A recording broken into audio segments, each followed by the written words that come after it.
And I want to thank Senator Chambliss, too, for putting together this hearing and focusing on the 2012 Farm Bill. The last Farm Bill, I think, was really good in terms of looking at energy issues, and the energy title in there has helped us advance in a lot of respects. And I appreciate the discussion about the loan guarantee program, because that's something that's critically important in my state too. And I would say to Secretary Tonsager that I've heard from a lot of cellulosic ethanol companies that one of the difficulties in participating in the federal loan guarantee program, either at USDA or Department of Energy, is because many lenders require the applicant to have this offtake agreement, which is a contract to sell fuel in the future. And I guess my question would be, how can we help potential applicants overcome that particular barrier to participation in the loan guarantee program? The offtake agreements, of course, have proven themselves generally in the ethanol industry in making sure that the credibility or the credit became available for the creation of the projects. I think we do need to look at the term of the offtake agreements, because quite often we're looking at a very long term for the offtake agreements, and consider that. It's our hope that as we continue to see interest by parties such as the airline industry, that those longer term agreements could potentially be provided.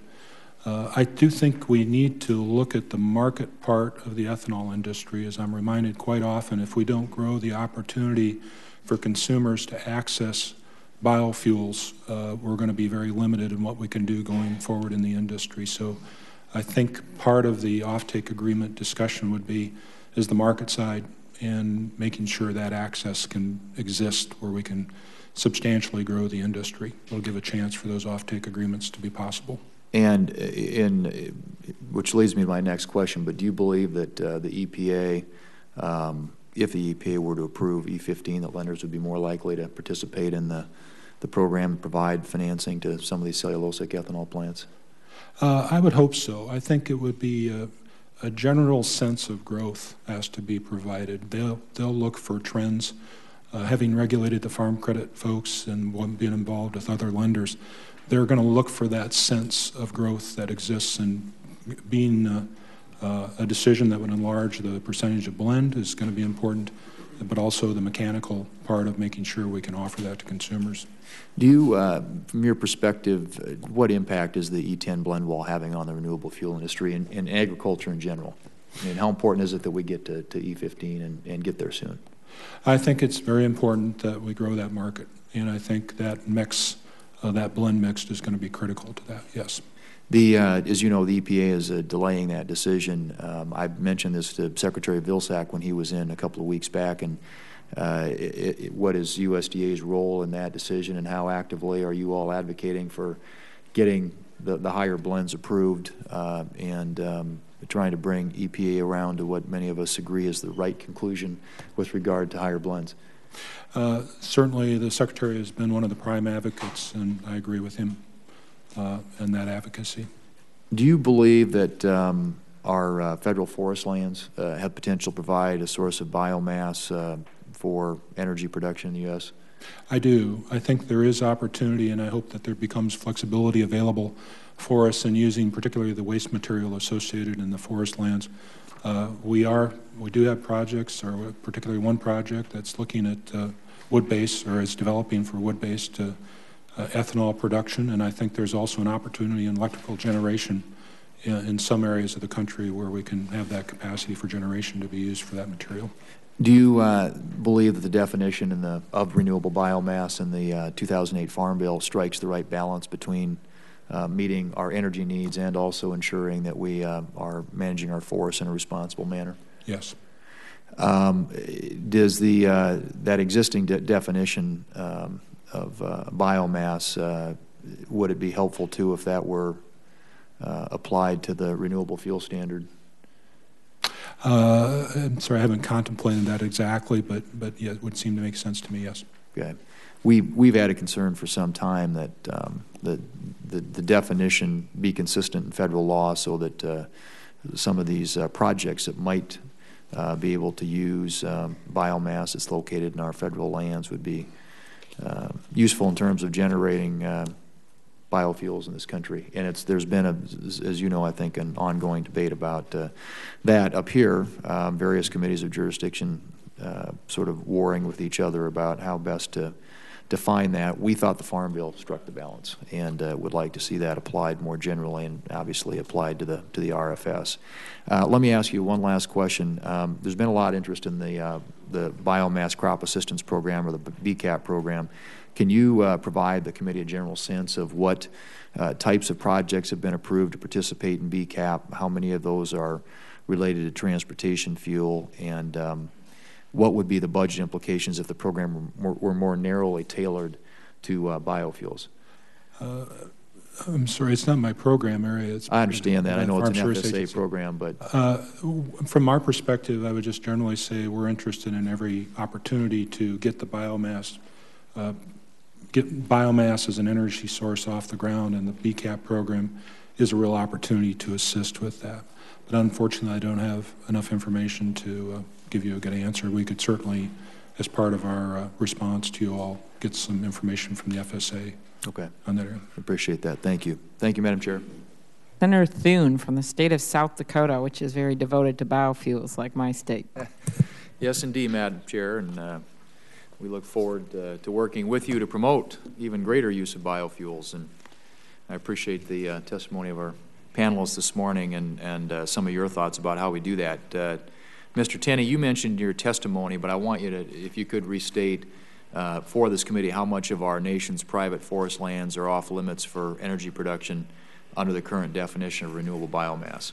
Yeah, in the Energy Independence and Security Act, the effort was attempted to address a concern, the concern that Senator Chambliss described, that we would somehow convert a great deal of our forests from a natural state or more naturally regenerated to very intensively managed. And what happened in that definition was, in the attempt to regulate the management of the land, we ended up foreclosing the use of the land. And federal forests, as you know, were virtually excluded from the definition, which takes a very important piece of the entire value chain off the table.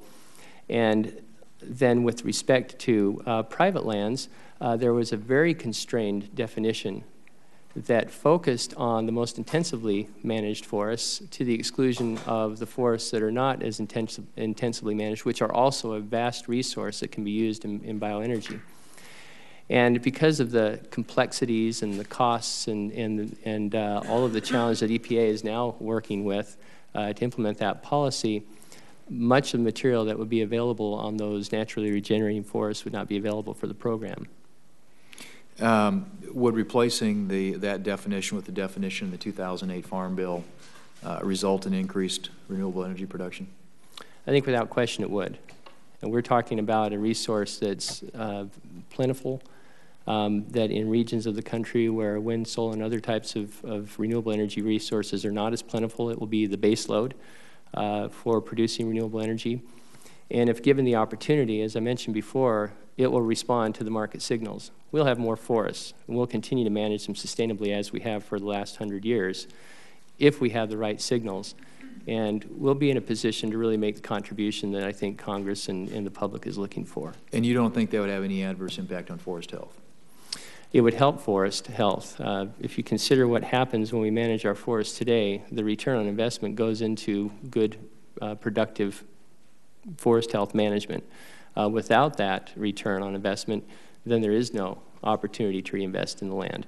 And that's what we're facing today in the down marketplace. Do you think we can get to what the numbers the RFS calls for without, an RFS that doesn't include woody biomass? I think it would be difficult.